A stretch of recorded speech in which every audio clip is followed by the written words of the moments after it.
And we're live. Take it away, Marianna. Thank you, Patrick. My name is Marianna Islam, and I'm the Director of Programs and Advocacy at the Schott Foundation for Public Education.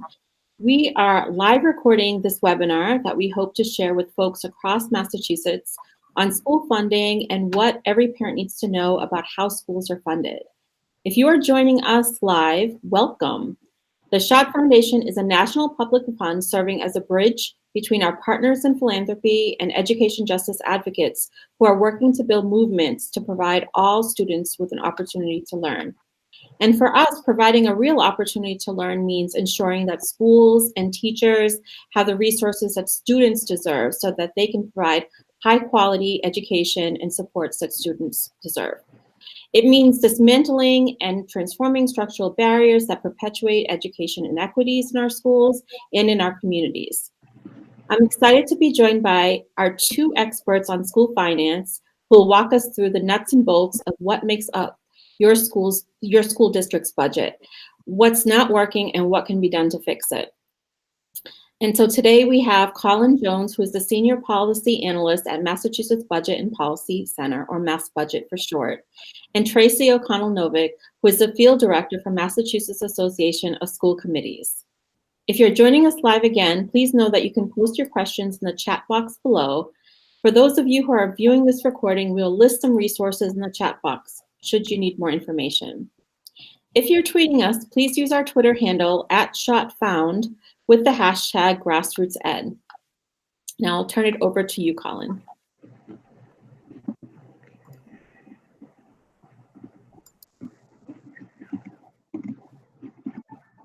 All right. Hi, everyone. It's a real honor and privilege to be with everyone, both watching live and viewing the recording. So at this point, everyone should be seeing the beginning of our slideshow today. I just want to say a quick word that Mass Budget is a nonprofit, nonpartisan research organization. We work on a range of issues in the state budget and on different policy issues. And for Mass Budget, I work as the early education and K through 12 analyst.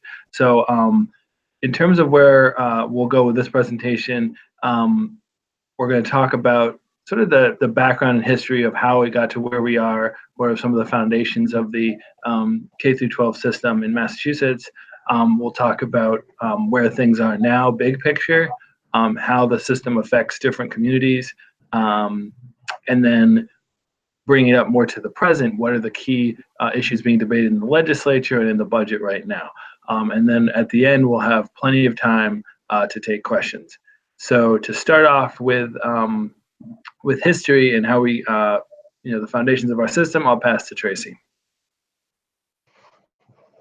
Thank you. So one of the things that we think is really important for people in Massachusetts to understand about education is twofold, really. First of all, that it is a constitutional mandate and guarantee as written in the Constitution by John Adams in 1780.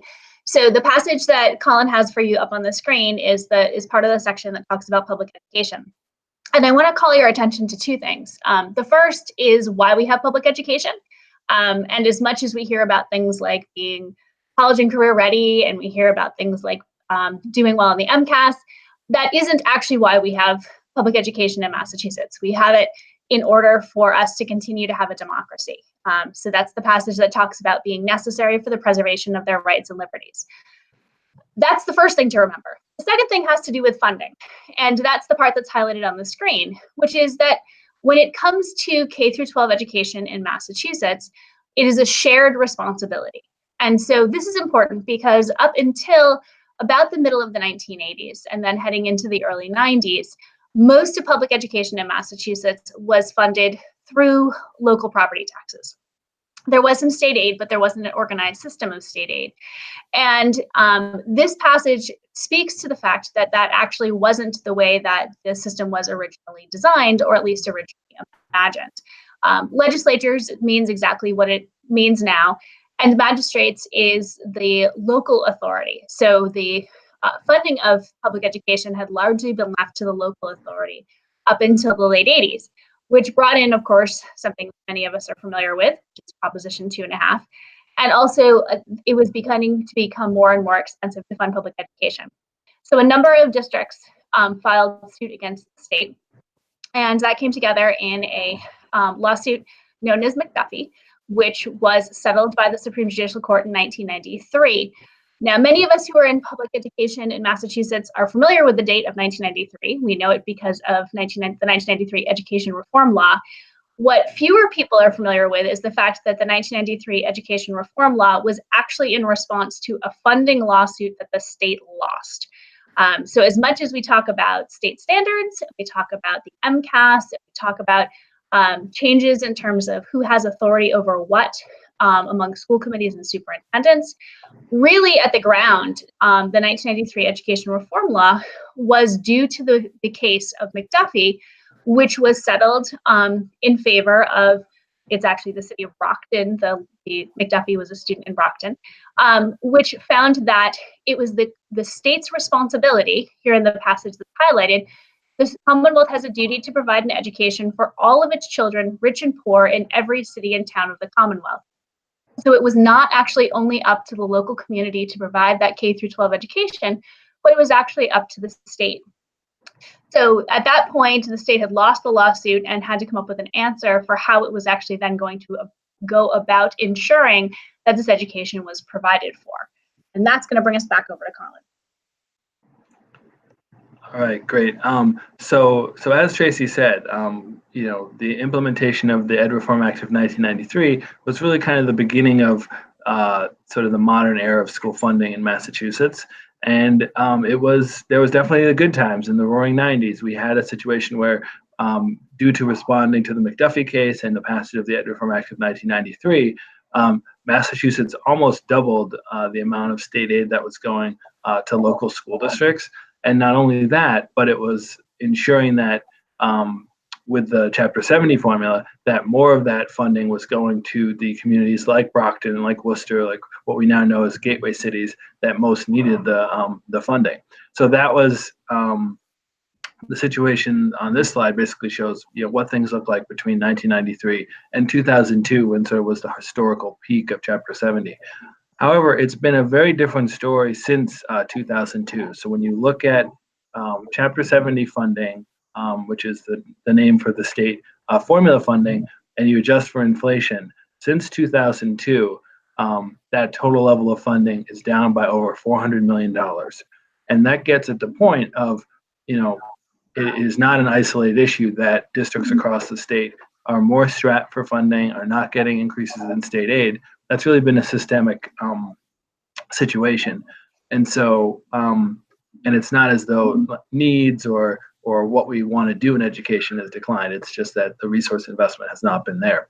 So what I'm going to do next is I'm going to look at, instead of looking at the whole state picture, I'm going to zoom in on two communities, Worcester and Watertown, and kind of look at, well, what's going on right now? How does the system kind of work in general? What are the key steps? And what does it look like for communities like Worcester and communities like Watertown? I can do this partially because I live in Watertown right now, so happy to look at that. And then Tracy's coming from Worcester, so I think we can say a little bit about our communities over the next couple of minutes. So what I'm going to do here is I'm going to show these two communities and look at them just in a sort of apples to apples basis. So for each of these, I'll look at per student numbers for each of these communities. So when we get to the first step of this process, driven by our ed reform legislation, we established something called the foundation budget, which basically says, given the mix of students that we have, what is it going to take to serve these kids? What is the minimum that we need to get the job done? So for Worcester, it's over $12,000 per kid. Whereas in Watertown, it's a little bit under 11,000. And that just gets at the point that with greater concentrations of low-income kids, with greater enrollment of ELL students, there's greater need in Worcester, and it takes more funding to get the job done. So that's the first step, where we set a floor for each community. And although I'm showing it in per student terms here, it really aggregates all the kids you have in a district and creates a citywide foundation budget. Colin, can you explain what ELL is? Oh yeah, so the Chapter 70 formula has extra funding for English language learners, just to reflect, the greater needs of those students to both learn their regular academic subjects and kind of as they're learning English. So when you have a place like Worcester that has greater numbers of ELL students, that's going to push up your foundation budget. So that being said, so the first step is we set a floor in our state law for what it takes to educate these kids. The second step is we determine how much can each of these cities reasonably contribute out of their local revenue towards that foundation budget. So for Worcester, it's expected to give about $3,500 in city money towards their schools, whereas Watertown is expected to give over $9,000 towards its schools. And that simply reflects that there's just greater per capita wealth in a community like Watertown than there is in Worcester. So in the third step here, Chapter 70 state aid fills the gap between what a community can raise and what it needs in its foundation budget. So, this is very progressive. So Worcester is getting nearly $9,000 in Chapter 70 aid compared to less than $2,000 for Watertown. So that really gets at the point of how Chapter 70 was created to be progressive. And it was hoping to equalize things across communities. However, there's really an important step, which is the fourth step of this process, where communities, almost all communities at this point who can, are spending more than they're required to. So they're spending more than their foundation budget amount. And there's great inequality across communities as to how much extra they can put in. So a community like Watertown and many other wealthier communities are putting in a lot of funding.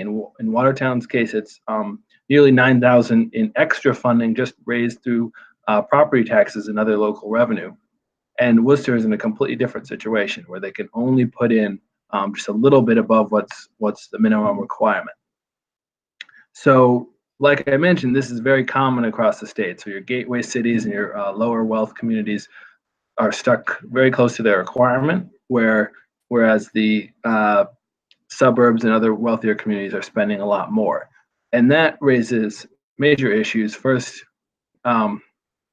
equity issues. So if our own formula says that it takes 20% or more extra to educate a kid in Worcester, and they're actually getting $7,000 less, how are we going to reach the equity goals of our formula when a kid sitting in a Worcester classroom is getting $7,000 less in support? But it also raises adequacy issues. So is it enough? Is the foundation budget enough to do the job? And the quick, short answer is no, it's not. The foundation budget is no longer enough to really do the job 25 years after ed reform. So I'll say a little bit about that.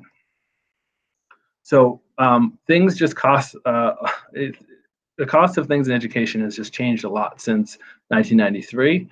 And there's two really big areas where that's most prominent, and that's with the health insurance and benefits for staff in schools, and then in support for special education students. And so our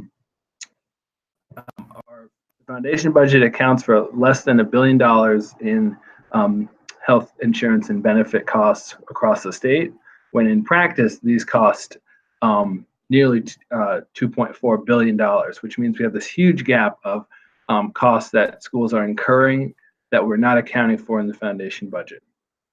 And it's not the fault of schools that healthcare is simply more expensive than it was 25 years ago. It's just that's kind of how what's happened across the economy. And then the second main area is on special education, where just the number of kids who are special ed, who need services, and sometimes the intensity is just more than we accounted for 25 years ago. So collectively, for kids who in Massachusetts who are in special ed programs in their schools and who are in special ed, sort of more intense specialized programs for high needs special ed, collectively those cost about $1.2 billion more in real life than they have been accounted for in the foundation budget. So that's a big deal. Tracy's going to say a little bit more about that later, but I'll make one quick point before that, which is that if your overall system is $2.5 billion underfunded in a couple of areas, that means you're really strained in other areas. And unless you raise extra money or you cut in other places, you're in a real tough situation. So what ends up happening is right here I'll have the cities listed by their wealth grouping. So on the it goes from the lowest income 20% of districts like your gateways up to the wealthier districts like Watertown. So there's a direct link between how wealthy schools are and how much they're spending. So our gateway cities are a lot like Worcester. They're spending about $12,000 per kid.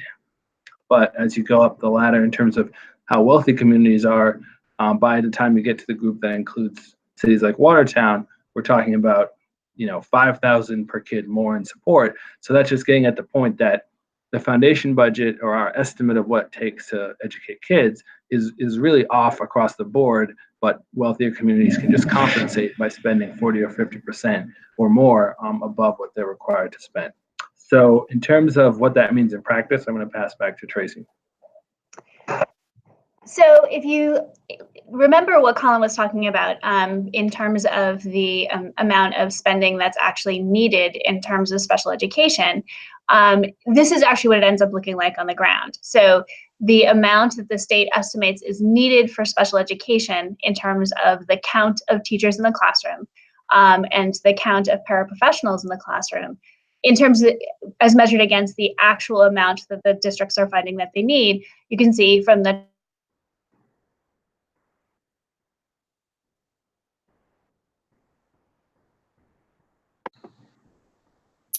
It looks like we're having some technical difficulty, and I am not seeing Tracy. Okay, that's unfortunate. So then, given that, I think I'll just quickly summarize those pieces and move forward. But effectively, what she was arguing was that, you know, when you're below on your estimate of what it takes to do special education, what you're doing is you're actually having to pull resources from other areas. So both a town like Worcester and a town like Watertown are employing more folks to serve special ed students. But when you look at how many teachers districts are able to hire for the rest of your program for regular education kids, Worcester has a gap of about 700 regular ed teachers that they're not able to support, given how they're not able to raise money on their own. Whereas Watertown is able to raise that extra, you know, $9,000 per kid, and therefore both their special ed program and their regular ed program, the teachers are pretty much what we would expect, whereas Worcester has this gap of over 700 teachers. So the issues that has joined us, Colin, if that's helpful. Oh, she did she come back in? Yes. Oh, absolutely. Let me back up.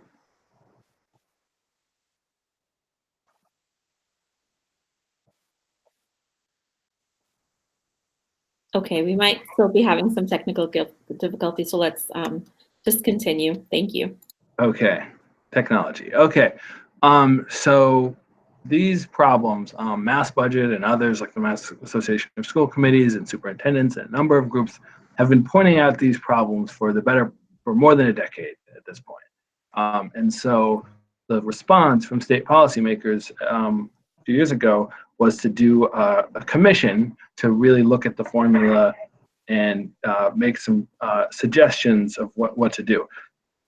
That commission was very representative. So all of the House and Senate were represented, unions, the administrative associations, nonprofits like Mass Budget and others, sort of all the folks were in the room, and this is in the 2014-15 school year. So the charge was to look at the foundation budget and suggest improvements. And the findings came out almost 4 years ago from this Foundation Budget Review Commission.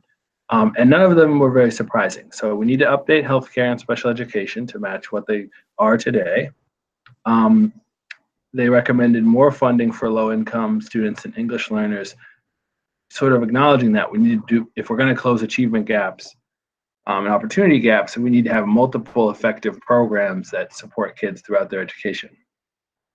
So the kicker with all this was that even going back 4 years ago, you know, the cost of updating the formula was always going to be in the range of $1 billion in new state money, and there wasn't a clear path forward at that time. There was not a sort of a consensus of here's the one way that we're going to do it. So I'm not going to get into this too much, but as of last year, that we were very close to getting a statewide agreement on updating Chapter 70, but it actually didn't make it through last summer when both the House and Senate had passed their own different versions. They just weren't able to come to agreement on one single plan. And so we find ourselves today in May of 2019, still with competing different plans for updating school funding. So as it stands, there's at least three kind of competing proposals, one from Governor Baker, one from House leaders, particularly some on the Education Committee, and then we have the Promise Act, which originated in the Senate, but also has some supporters in the House of Representatives. So in terms of comparing these approaches, I'll first start with where they agree. So everybody agrees that we need to do more for English language learners. We need to do more on special education and health benefits. Some of the areas of difference come in with how much are we going to do for low-income kids? So this is the largest element in terms of how much it would cost. And there's also a huge amount of disagreement. So under Governor Baker's approach, eventually we'd get to about $4,800 in extra support for low income. But in the Promise Act, we get as far as over $8,000 in extra support for each low-income kid.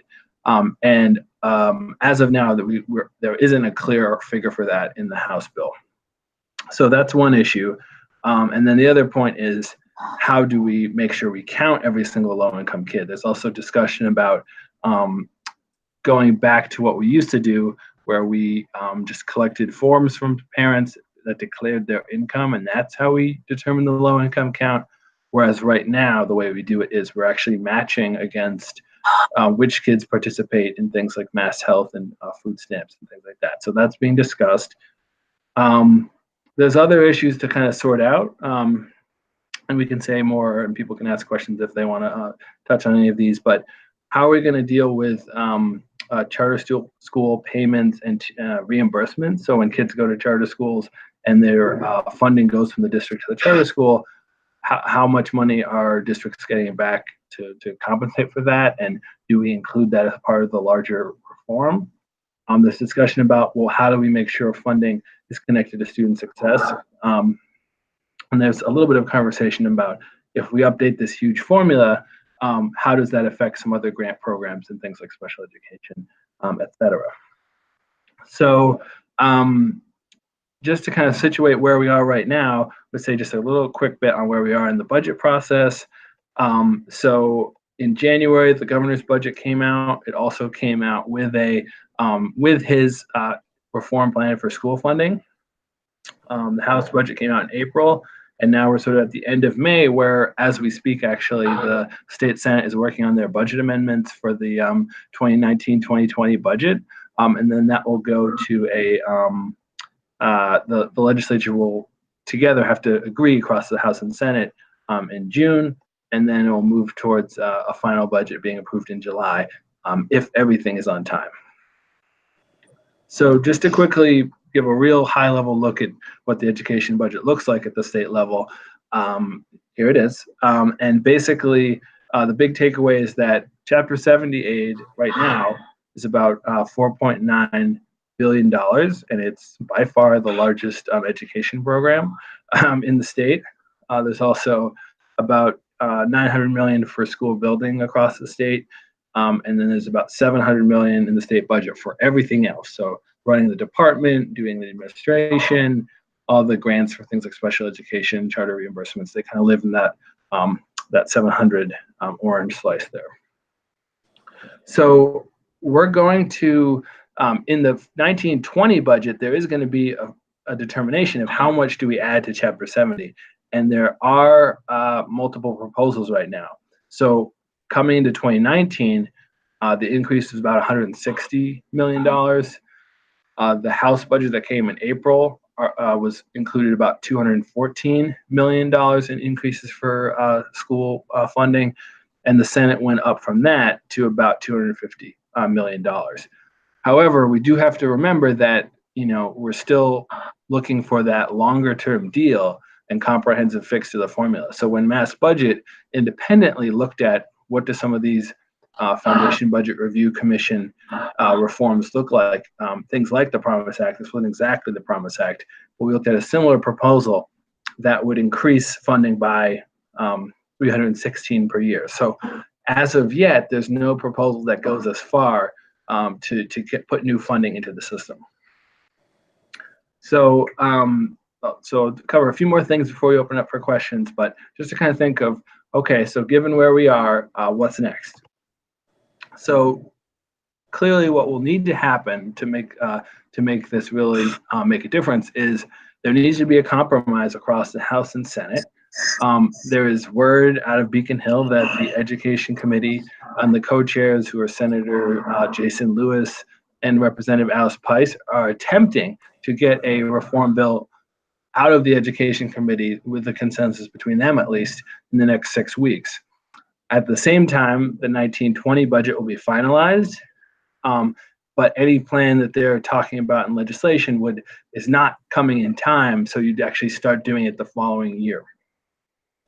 So Mass Budget will be weighing in soon with some new research that's looking at the specific bills like the Promise Act and Governor Baker's approach, and we hope to get that out in the next in less than 2 weeks to ensure that folks have solid information on where the different plans that are being ironed out. We would be remiss to not mention the fact that this will probably come up when we're talking about this is, you know, we do have to have a clear plan for how we're going to pay for this, because if you're continuing to increase the formula, you need revenue behind that to make that sustainable. So just to kind of close out with a couple of points, you know, as far as things stand right now in Massachusetts, we have a regressive tax system where the top 1% of earners who make nearly $700,000 per year or more are paying a lower share of their income, less than 7%, than just about everybody else. And so because of tax policy decisions, we have a regressive tax system. And we can't solve big things like education and transit without looking at this.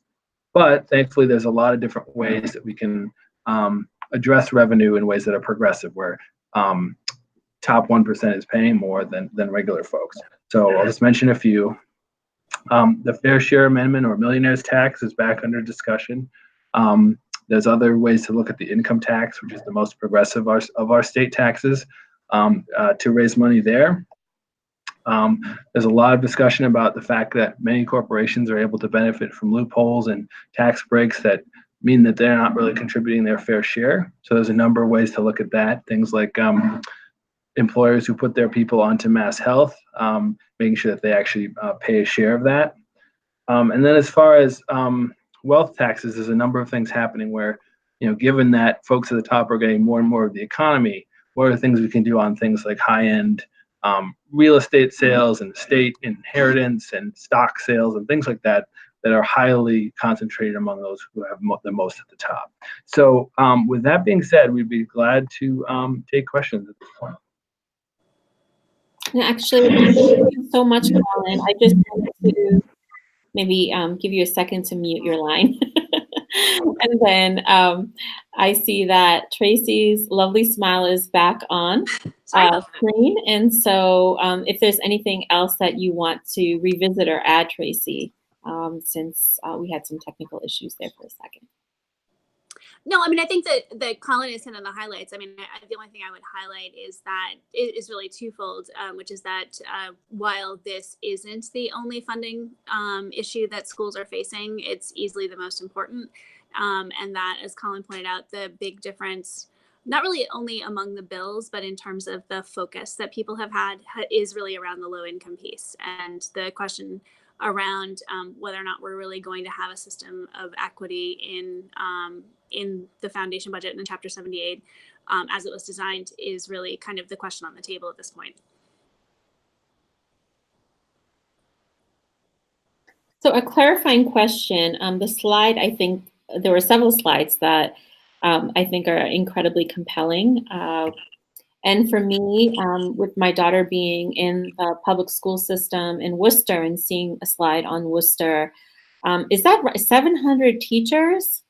Yes. We do not, it's not 70. You said 7? No, it's 700. 100, yeah, all three digits. Yes, I rarely show that slide without there being a gasp. And you can run the same numbers for really any of the gateways. And as I think Colin probably said, that's really the place where the breakdown is most startling. So having run foundation budget gaps across the state, for districts that are funding a sort of a smidge over foundation, a smidge over what's required, you'll often see gaps in the funding around facilities. You'll often see gaps around the funding around supplies. But it's really the districts that are right at foundation, which is largely the gateways, where it's based on the size of the district. So Worcester's got 25,000 students, keep that in mind, but that you will see some sort of a gap that's actually just lack of teachers in the classroom. So my question is, and it's an easy one to answer, I think, for all of us with children in the schools. What do schools do when they're down 700 teachers? Well, I mean, then that's really where you see some of the inequities across things like what kinds of secondary options are they able to offer their kids. So, what do you have for AP offerings, but also what do you have for anything outside the basics? How many languages are you able to offer? And then certainly, I mean, the easy answer is class size, right? So I know that I've seen numbers from some of the gateways. Worcester's been struggling to keep their numbers down, but a number of the other gateways are getting elementary classrooms that are up over 30. And I'm seeing that at the same time that I see some of the districts that have greater local resources having local debates about whether or not 19 or 18 is too many in an elementary classroom. And that really speaks to a real difference in terms of the kind of education, really just even the kind of educational experience that our kids are having across the state. We're also seeing this conversation in the state take on a whole new, just really taking on whole new energy. You see the, promise bill, you see the governor's bill, you see, there's the fair share amendment that Colin discussed. There's also these two litigation I think, strategies right now. And you talked about, Tracy, how 1993 really compelled the state to advance, a funding policy around education. And we're seeing that these two litigation strategies right now. One, I believe, is, really picking up where Hancock left off. And another is a few cities are looking to litigate. Is there any information you can provide around that? And I believe that folks are saying, folks who are, pursuing litigation are looking for, the legislature to, make some significant changes to the foundation budget in order to, not look at litigation as a strategy. Right. So, MSC is a member of the Council on Fair School Finance, which was part of the original McDuffie case, and then part, as you said, of the Hancock case that came subsequent to that. Then the mayors have been organizing with the superintendents, and I think that they're potentially moving a little faster. But the thing that I think that was most important of what they said, I believe it was last week, they had an event for the press, which speaks to what Colin was saying, which is they're saying that they expect there to be something by the beginning of the next school year, which means we really only have until August. And that more than one of the mayors spoke specifically to the question of English language learners and low-income students. So, there's been very, very wide agreement. And you saw Colin's numbers there on special education and health insurance, and that obviously is everyone. But when you start to see the gaps around the teachers, that's really the place where the low income and the English language learner gaps come in. And some of that is simply that we have much better information now, 25 years later, than we did when the original foundation budget came through in terms of what the needs of those populations actually are. I was going to just say a quick word. I think, you have to also think about the time horizon that we're working with. So if the legislature was, pretty close, I mean, with both sides advancing a bill but not being able to solve it in conference, that getting over that hurdle of how divided the House and Senate may be is probably going to happen faster than a new court case working its way through the system, which could take years. And so I think it's important to consider, there's the legal merits of it. So as long as if the last court case basically said, as the economy gets better in Massachusetts, the SJC would expect that the legislature would continue to invest in schools, and that hasn't happened. So the longer that we don't do the Foundation Budget Review Commission or reforms, the stronger the actual legal case becomes. But I think you kind of have to think about, the legal strategies are sort of also media strategies. So they're getting the public thinking about this. They're kind of raising the stakes, where it would actually be a lot faster if we could get to a good consensus. And then there will be some discussion about, is the reform enough to head off the challenges continuing? Mm-hmm.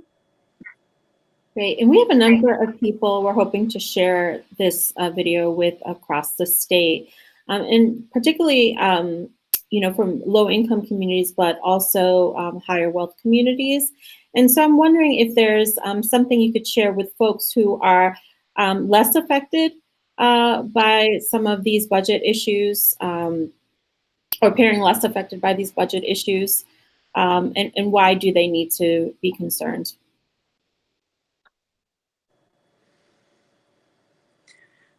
I mean, I would say that the first answer is that we don't live in walled communities. So the students who are in the gateway cities are part of Massachusetts, and if we want to continue to grow as a state, I mean, the quote that I know Senator Lewis keeps going back to is the Mann quote around the wealth of the state actually being in its educated citizenry.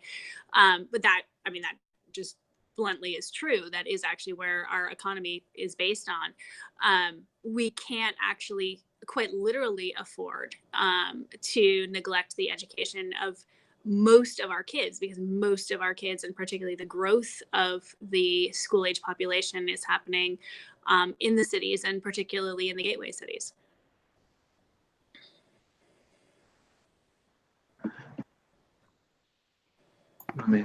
So I would say, oh, there we go. I think everybody has a stake in this. I think it's important to keep that in mind, as Tracy said. And there's no scenario in which that has any chance of happening where cities would be worse off. So everybody under a big reform compromise would be getting some increases. And it's just, I think it's also important to remember the folks in the middle. So we picked Worcester and Watertown because they're kind of at the edges of this, but there's a lot of towns in the middle who aren't getting a ton of extra aid, are asking their towns to put more and more every year, and they wouldn't benefit as much as, say, the gateways would, but they would have a pretty significant amount to gain if you did this big increases to the foundation budget, because they're already putting a lot of extra funding in, and so they would actually be getting more aid, and they wouldn't necessarily have to put more in locally. So hopefully that there's going to be a process of getting to a mix where it has the right components of dealing with equity, but also make sure that everybody gets something, and it's a balancing act, really. Great. So we're going to wrap up now, and I want to thank everyone who was able to join. And we will be also posting resources for those of you who are interested in learning more about this issue of funding in Massachusetts, as well as ways to get involved. I know there are a number of parents who've been watching on social media these state and local rallies that have been happening, and seeing all the red shirts and wanting to know what's going on, how to get more involved. And so we'll also be listing the contact of Cindy Sign from Parent Union of Massachusetts.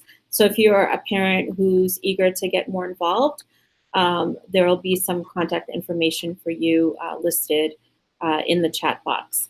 And so now I just want to turn it to Tracy and Colin for final remarks. I mean, the real, sort of test of this is actually in the next 2 months.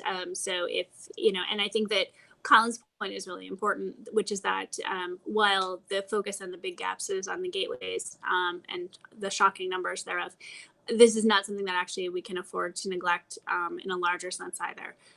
There's far too many school districts that are having these town by town sorts of struggles, and that's something that we need to be paying attention to. And this is the shot. This is the next step, and we are either going to see something in the next couple of weeks, it sounds like, or this is going to become the longer process that Colin's talking about.